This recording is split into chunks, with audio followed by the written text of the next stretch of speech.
6'4". Cousins is trying to get it to the end zone. The Hail Mary from Cousins. It's caught! It's Kyle Rudolph for the Viking touchdown!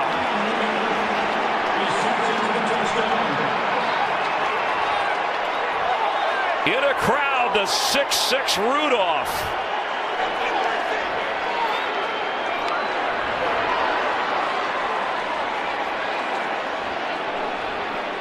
Boy, he didn't have anybody in front of him.